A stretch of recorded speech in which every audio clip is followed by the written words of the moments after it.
اللهم لك الحمد كما ينبغي لجلال وجهك وعظيم سلطانك. اللهم صل على محمد وعلى آل محمد كما صليت على إبراهيم وعلى آل إبراهيم إنك حميد مجيد.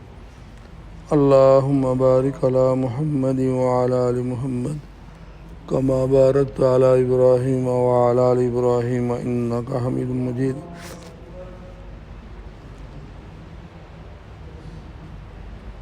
باجماعت نماز کے بارے میں حضرت ابو امامہ رضی اللہ تعالی عنہ سے روایت ہے کہ رسول اللہ صلی اللہ علیہ وسلم نے ارشاد فرمایا، اللہ تعالیٰ پہلی صف والوں پر رحمت نازل فرماتے ہیں اور اس کے فرشتے ان کے لیے رحمت کی دعا کرتے ہیں۔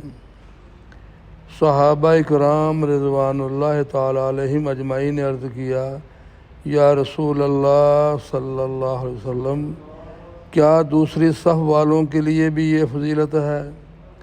نبی کریم صلی اللہ علیہ وسلم نے ارشاد فرمایا، دوسری صف والوں کے لیے بھی یہ فضیلت ہے۔ رسول اللہ صلی اللہ علیہ وسلم نے ارشاد فرمایا، اپنی صفوں کو سیدھا رکھا کرو، کاندھوں کو کاندھوں کے ساتھ سیدھا میں اور کاندھوں کو کاندھوں کی سیدھ میں رکھا کرو۔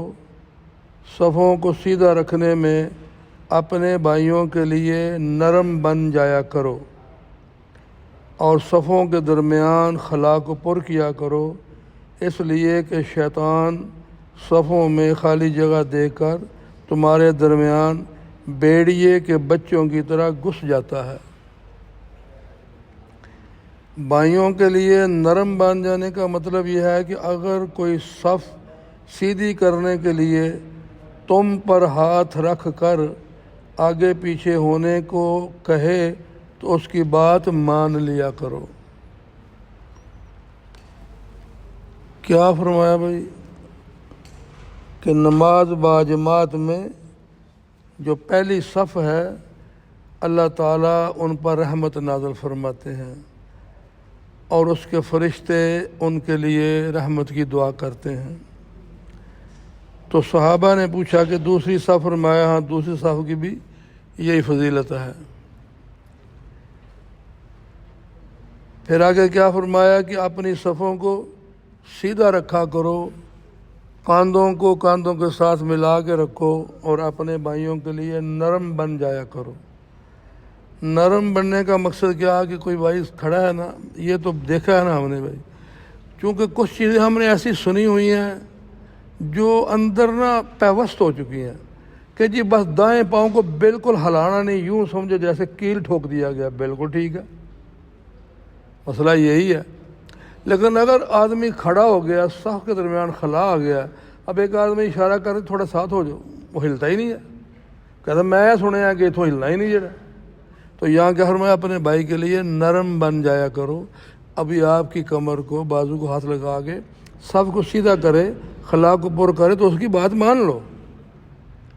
اور اکثر یہ دیکھا ہے کہ آدمی جو کھڑے ہوتا ہے نا، ان کچھ پتہ ہی نہیں ہے ہمیں نماز کے بارے میں۔ جہاں کسی کا جی جاتا ہے ایسے ہوگا، بعض دفعہ دیکھا ہے کہ دائیں طرف آدمی زیادہ، ایک آدمی کم از کم زیادہ ہونا چاہیے جب سب بند ہو۔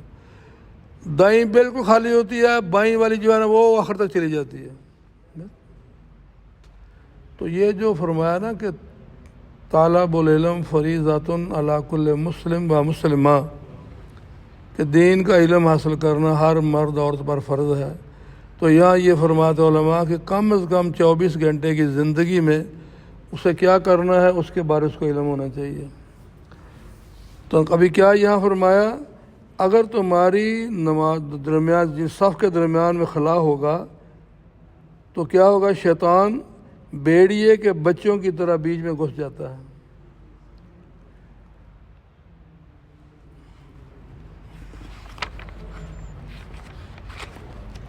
اگلی حدیث مبارکہ میں کیا فرمایا، حضرت برائے بن عازب رضی اللہ تعالیٰ عنہ سے روایت ہے کہ نبی کریم صلی اللہ علیہ وسلم صف میں ایک کنارے سے دوسرے کنارے تک تشریف لاتے، ہمارے سینوں اور کاندھوں پر ہاتھ مبارک پھیر کر صفوں کو سیدھا فرماتے۔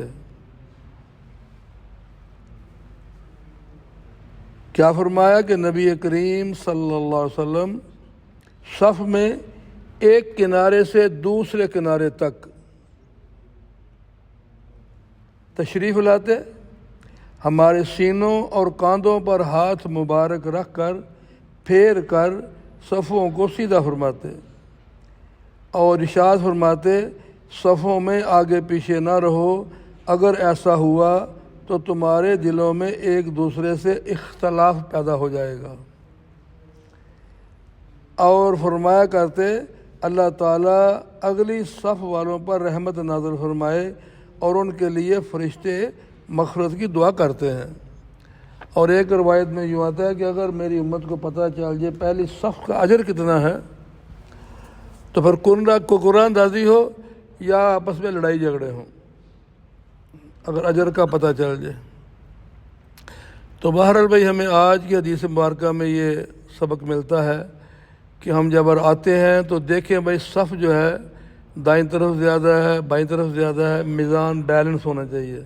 دوسری بات اگر کوئی بھائی ایسا ہے کہ اس کے اور دوسرے نمازی کے درمیان میں خلا ہے تو اس کے کندھے پہ ہاتھ رکھ کے تھوڑا اس کو چلائے، اور وہ بھائی بھی بات مان لے، کہیں نہیں وہ کچھ بھائی دیکھے ہیں کہ آتے ہیں نا ایسے جیسے ایک جگہ نا ان کا وہاں کو میگنیٹ لگا ہوا ٹک آ کے وہاں سے نہیں ہلنا پائے، کچھ بھی ہو جائے نہیں بھائی ترتیب۔ ابھی جو ہم نے 2 حدیث مبارکہ پڑھی ہیں کہ نبی علیہ السلام، ابھی امام صاحب کیا کرتے ہیں بس بولتے ہیں بھائی اپنی صفیں سیدھے کر لو، بس اتنی بات کہتے ہیں۔ یہاں کیا فرمایا کہ نبی علیہ السلام ایک سرے سے لے کے دوسرے سرے تک سب کے سینے اور بازو سیدھا لائن کرتے تھے،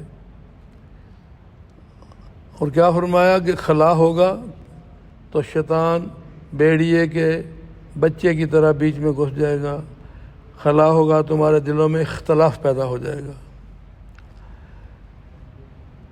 اب یہ ہے کہ وہ اختلاف دلوں میں چونکہ پہلے سے ہوتا ہے، اس لیے پھر آنے والا پہلے تاڑتا ہے کہ کیڑا کھلوتا ہے بھائی، میں تو کھلونا ہی نہیں، انہیں تمہیں لگتی پھبتی ہی نہیں، تو کیا ہوا بھائی؟ ہمارے دل منافقت سے بھرے ہوئے ہیں۔ بس اللہ کے لیے اپنے من کو خالی کرنا یہ ہمارے لیے بڑا مشکل ہو گیا۔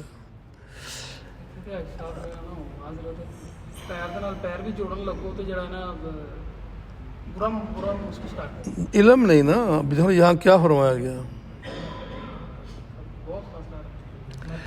حکم کیا ہے پاؤں سے پاؤں کندھے سے کندھا، لیکن ہمارے جو اپنا اہل حدیث بھائی ہیں وہ ذرا تھوڑا زیادہ پاؤں کھولتے ہیں، لیکن جو احناف ہیں ان کے نزدیک یہ ہے کہ کندھا اور پاؤں ایک بیلنس میں ہونے چاہیے تاکہ کندھے سے کندھا بھی ملے گا پاؤں سے پاؤں بھی ملے گا۔ اگر آپ نے نیچے سے پاؤں کھولی زیادہ تو پھر پاؤں تو مل جائیں گے، کندھے سے کندھا نہیں ملے گا۔ تو بہرحال یہ علماء کا معاملہ ہم اس میں نہیں پڑھتے، لیکن اتنا ضرور ہے بھائی خلا نہ ہو، کوشش کریں نماز خشوع و خضوع کے ساتھ ہو، اللہ کا بہت بڑا حکم ہے، یہ معمولی بات نہیں ہے۔ تو اس لیے ہم یہ کوشش کریں تھوڑا وقت نکالیں علیحدگی میں، ابھی تو نیٹ پر سارا کچھ ہے، ترجمہ بھی ہے تفسیر بھی ہے، کم از کم ہمیں یہ پتہ چلے کہ ہم بھائی نماز میں کیا پڑھ رہے ہیں، اس کا ترجمہ کیا بنتا ہے۔ اب ایک ثنا کے ترجمہ دیکھ لیں، سبحانک اللہم و بحمدک، اے اللہ تعریف تیرے لیے ہے، اے اللہ تو پاک ہے، تعریف تیرے لیے ہے،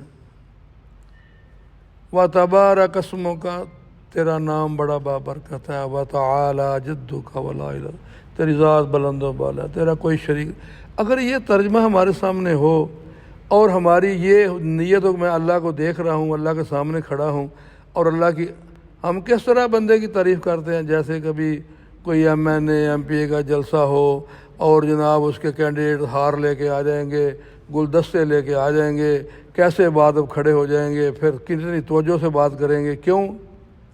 کچھ لینا ہے بھائی، اس کو پتہ چل جائے بھائی اے کینڈیڈیٹ بھائی بڑا میرا مخلص ہے جڑا ہے۔ وہ کسی جگہ کی آدمی بات بتاتا ہے نا کہ دوست میں بیٹھے ہوئے تھے، آپس میں بڑا فری تھے، کچھ لینڈ لارڈ بھی تھے کچھ غریب بھی تھے، تو لینڈ لارڈ نے ایک کو کہا کہ بھائی بات تو نہیں کرنے والی لیکن دنیا کے لیے ہم کیا کچھ کر گزرتے ہیں۔ لے بھائی تو اپنی کمر سے پیٹھ سے کپڑا اٹھا کے دوڑ بھاگ، جتنا بھاگ سکے گا نا، جہاں جا کے تیرا سانس پھول جائے گا بیٹھ جائے گا، اتنی زمین میں تیرے نام الاٹ کر دوں گا۔ اس نے واہ جی واہ، تو کام ہی بن گیا۔ لو جناب، اس نے اپنی پشت ننگی کی، پیٹھ ننگی کی اور دوڑنا شروع کر دیا، دوڑ کے دوڑنا گیا وہاں جناب۔ پرانے زمانوں کی بات ہے جب کیا ہوتا تھا، تو جناب وہ زمین اس کے نام کر دی۔ تو یہاں سے یہ بات کا مقصد یہ ہے کہ ایک دنیا کا منافع لینے کے لیے، دنیا کی تھوڑی ساری جائیداد لینے کے لیے یا دنیا کمانے کے لیے اپنے آپ کو یوں بیست کر دیا ہے، ذلیل کر لیا ہے۔ تو اللہ رب العزت کے پاس جو حقیقی مالک ہے، خالق ہے، اس نے جو نعمتیں بنائی ہیں، اس سے لینے کے لیے اگر ہمیں کسی کی کڑوی کسیلی بات برداشت کرنی پڑے، کسی کے ساتھ صلح کرنے میں جھکنا پڑے، کسی کے لین دین میں معذرت کرنی پڑے، تو اس کو ہم کیوں ذلت سمجھتے ہیں؟ اگر ذلت سمجھتے ہیں تو اس کو قبول کر لیں، کیونکہ وہ اللہ کے لیے ہے، اور اللہ جو انعام دیں گے وہ ہمیشہ کے لیے ہوں گے۔ تو بس بھائی مختصر خلاصہ یہی ہے کہ ہماری نیتوں کا قبلہ ٹھیک ہو جائے، ہم اللہ کے ساتھ دوستی لگا لیں۔ اللہ ہی ہے، هو الاول هو الاخر هو الظاہر والباطن، وہی اول وہی آخر وہی ظاہر وہی باطن۔ بس جب آدمی کا کنیکشن مضبوط ہو جائے گا، پھر وہ اس کے وارے نیارے ہو گئے۔ اولیاء اللہ جو ہیں ان کے پاس ظاہری طور پر کیا ہوتا ہے؟ نہ کوئی بلڈنگ ہوتی ہے، نہ مکان ہوتا ہے، نہ کچھ بھی نہیں ہوتا۔ پاؤں میں کھڑائی ہوتی ہیں، ٹوٹے پھوٹے جناب پھٹے کپڑے ہوتے ہیں، پیسے لگے ہوتے ہیں، لیکن بادشاہ ان کی جوتی میں آ کے بیٹھے ہوتے ہیں۔ تو پتہ کیا چلا عزت کون سی ہے؟ وہ نہیں ہے جو بادشاہ کو ملتی ہے، وہ جو اللہ کے ولی کو ملتی ہے۔ ابراہیم ادم رحمۃ اللہ علیہ بادشاہ وقت تھے، تو چاہتے تھے کہ میں اس کو چھوڑ دوں، اللہ کے راستے میں نکل جاؤں، دل اندر سے مطمئن نہیں تھا، لیکن پھنسے ہوئے ایسے تھے کہ نہ نکل سکتے تھے اور اندر بھی مجبور تھے۔ اللہ نے اپنے بندے کا دل دیکھا کہ نکلنا چاہتا ہے، پھنسا ہوا ہے، اب اس کو ذرا گھسیٹ کے نکالنا پڑے گا۔ جیسے اس کا ایک مفہوم ہے نا کہ اللہ جس سے محبت کرتے ہیں نا، اس کو گھسیٹ کے اپنے قریب کر لیتے ہیں۔ کیسے گھسیٹتے ہیں؟ ماں بچہ باہر کھیل رہا، شرارتیں کر رہا، کپڑے گندے کر لے، تو ماں کس طرح لے کے آؤندی ہے؟ ماں بھی باپردہ ہو تو پھر وہ بچے کو کیسے گھسیٹ کے لے آئے گی؟ بچہ چیخا میں مار رہا، ماں میں مر گیا، میری ماں میں مر گیا، پر تمہارے اندر آہائے کر رہا تو ماں کے دل میں دشمنی ہے یا محبت ہے؟ گھسیٹ کے لاتی ہے، پھر نہلاتی ہے، کپڑے پہناتی ہے، پاؤڈر لگاتی ہے، پھر فیڈر میں دودھ دیتی ہے، روٹی دیتی ہے۔ تو اللہ نے کہا کہ یہ بندہ آنا چاہتا ہے، پر اب اس کو گھسیٹنا پڑے گا ذرا۔ اپنے ڈیوٹی سے فارغ ہو کے آئے، جب اپنے محل میں آئے، اپنے بیڈ روم میں آئے، تو دیکھا ان کی باندی جو ہے نا وہ اس پر سوئی ہوئی ہے۔ باندی جو ہے نا اس نے دیکھا کہ بادشاہ کا بستر ہے، ذرا دیکھو کیا بھائی اس میں کیا مزہ آتا ہے، کیونکہ غریب آدمی جو ہے نیچے سونا ہے نا، کیا کرنا ہے۔ تو بستر بڑا بادشاہ کے شان کے مطابق تھا، اس کو تھوڑی نیند آ گئی۔ جب نیند آ گئی، ابراہیم ادم رحمۃ اللہ آگے آ کے دیکھا، اٹھایا اور منہ پہ تماچا مارا اتنے زور سے کہ نشان پڑ گئے، پوری 5 انگلیاں منہ پہ پست ہو گئی کہ تیری یہ جرت کہ تم میرے بستر پہ آ کے لیٹ گئی ہے۔ اچھا، اب بجائے اس کے وہ روتی چلاتی چیختی، اس نے ہنسنا شروع کر دیا، کیا مارنے شروع کر دی ہے۔ بادشاہ بڑا حیران ہوا، یار کہتا عجیب بندی ہے تو، وہ تیرے منہ پہ 5 انگلیاں نشان پڑ گئے ہیں، تجھے تو تیری تو چیخیں شام تک چلنی چاہیے تھی۔ تو مسکرا رہی ہے، کہتی ہے بادشاہ احمد اور مسکرائے اس واسطے رہی ہوں کہ میں چند منٹوں کے لیے سوئی ہوں تو میرا یہ حال ہوا ہے، اور جو سال سے یہاں سو رہا ہے، اللہ کے یہاں اس کا کیا حال ہوگا۔ وہی تیرا پلا ہو جائے، تو مار سٹے ہے، ایک نہ تھوڑا کسیٹا لگا ہے، لیکن بات نہیں بنی۔ پھر ایسا اتفاق ہوا کہ باہر نکلے تو باہر ایک آدمی جو ہے نا ان کے وہ شاہی محل کے باہر جو ہے نا وہ جو سیڑھیاں ہوتی ہیں بڑے ہوتے اسٹیپ، وہاں جناب وہ ایسے بابا نا وہ چوگا پہنا ہوا اور جناب رکھ کے جو مانگنے والے اکثر وہ آٹا بھی ڈالتے ہیں، سارا ڈالتے ہیں، تو آج نا بس لیٹا ہوا ہے، آ کے جناب پاؤں کا ٹھوکر مارے، تیرا کہاں لیٹا ہوا ہے تو، تجھے پتہ نہیں ہے کیا ہے؟ کہتا کیا ہے؟ یہ ایک سراں ہے، اور کیا ہے؟ اور غصہ چڑھ گیا، تجھے یہ سراں نظر آتی ہے؟ تجھے پتہ نہیں یہ بادشاہ کا محل ہے، تو اسے سراں کہہ رہا ہے؟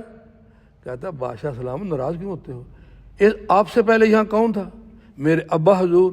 ان سے پہلے کون تھا؟ میرے دادا حضور۔ ان سے پہلے کون تھا؟ ان کے ابا حضور۔ تو سارے کہاں گئے؟ قبرستان میں۔ تو کہاں جائے گا؟ قبرستان میں۔ تو سراں کسے کہتے ہیں؟ ایک گیا، دوسرا آ گیا، دوسرا گیا، تیسرا آ گیا، ٹھنڈ پہ آ گئی جناب بادشاہ سلامت۔ گل ایک اور کو سیٹا لگا، نکلے نہیں ابھی۔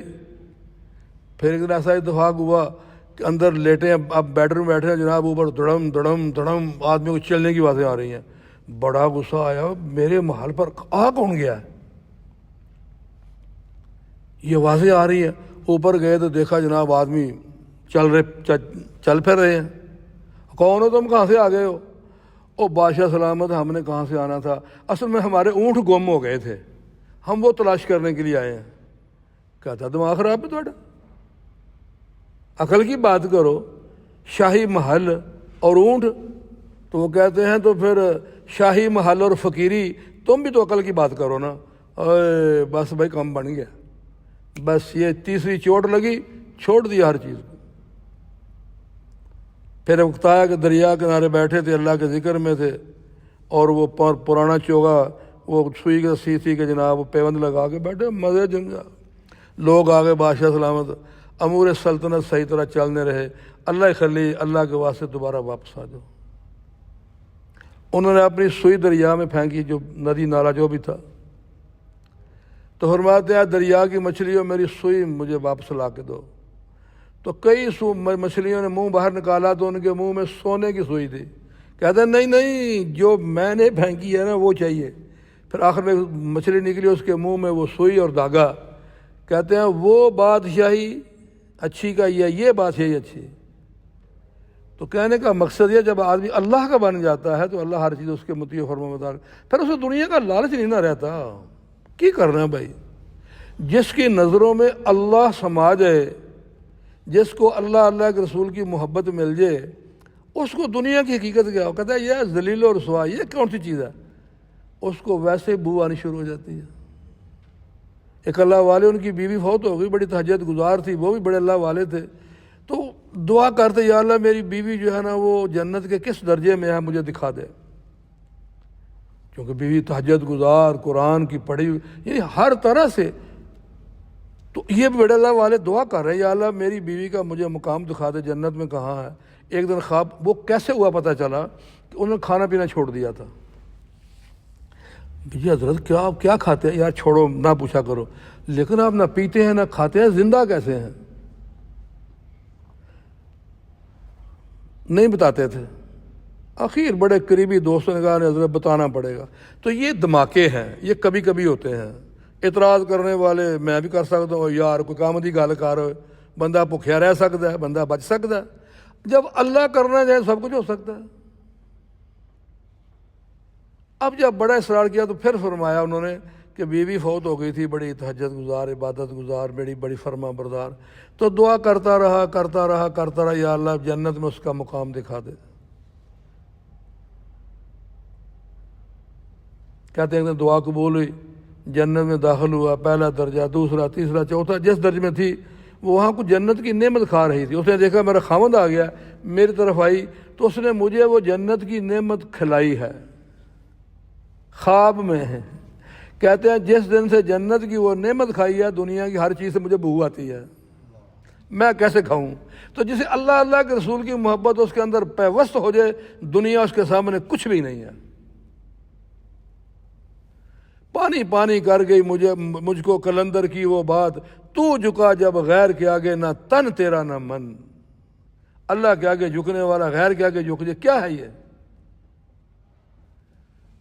تو یہاں بھائی ہماری روزانہ کی حدیث مبارکہ کے علاوہ کچھ تشریح بھی ہوتی ہے، جس میں کچھ ملی جلی باتیں ہوتی ہیں۔ اس کا خلاصہ یہی ہوتا ہے کہ ہمارے اندر تبدیلی آئے بھائی۔ تبدیلی نہیں آئے گی، بات نہیں بنے گی بھائی۔ ہم اوروں کی فکر کرتے ہیں، خود ڈوبتے جا رہے ہیں، تو نہیں، پہلے بھائی خود تو تیرے نا، خود تو بچے نا، پھر ڈوبتے کو بچائیں گے نا۔ تو اللہ تعالی ہمارا یہاں بیٹھنا قبول فرمائے، اور جو کچھ پڑھا ہے اور جو حدیث مبارکہ میں ہمیں حکم دیا گیا ہے اللہ تعالی ہمیں اس پر عمل کی توفیق عطا فرمائے۔ اللہم لک الحمد کما ینبغی لجلال وجہک وعظیم سلطانک، اللہم صلی علی محمد وعلی آل محمد کما صلیت علی ابراہیم وعلی آل ابراہیم انک حمید مجید، اللہم بارک علی محمد وعلی آل محمد کما بارکت علی ابراہیم وعلی آل ابراہیم انک حمید مجید، اللہم انی اسألک من خیر ما سألک منہ نبیک وعبدک ورسولک وحبیبک سیدنا محمد صلی اللہ تعالی علیہ وآلہ وسلم، ونعوذ بک من شر ما استعاذ منہ نبیک وعبدک ورسولک وحبیبک سیدنا محمد صلی اللہ تعالی علیہ وآلہ وسلم، انت المستعان وعلیک البلاغ ولا حول ولا قوة الا باللہ العلی العظیم، وسلام علی المرسلین والحمد للہ رب العالمین، لا الہ الا اللہ محمد رسول اللہ، جزاک اللہ خیر۔